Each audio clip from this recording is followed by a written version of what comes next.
What is up? The ground controls have come in, finally. So, more likely what I'll be doing tomorrow on the V while I'm on vacation after coming back from work. Anyhow, car's already lowered. As you can see, it's been like that for about a couple of years. H&R lowering springs, they're okay. Just not really happy with it handles okay. I feel like I can get more out of it. So, we went to ground control. Coilovers, basically their conversions, utilizes stock shock.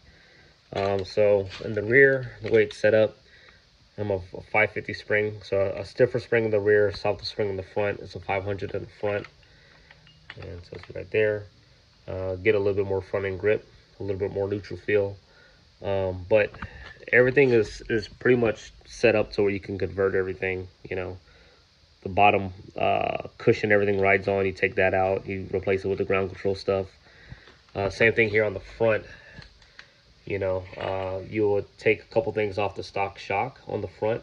You gotta take the whole control arm out, and inside here it has like a captured, it's kind of hard to see, but a captured ring in there that once you slide it on there, it snaps in there and it stays there, and then you can make your adjustments. Of course, all the parts you need for the top, washers, bump stops, whatever it is. On the rear, it's kind of cool too when you gotta mount the adjuster.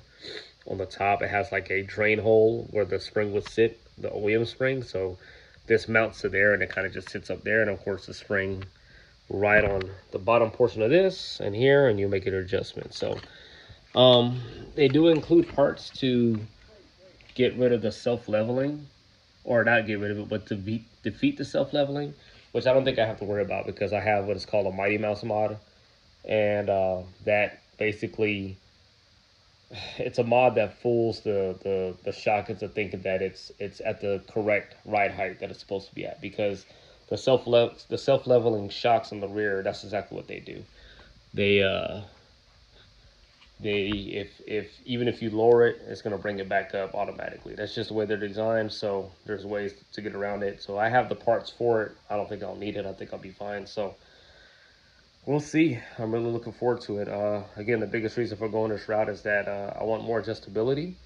I really like the stock shocks. I can always grow with the shocks if I desire to later down the road, with some conies or something like that if they make them for this car.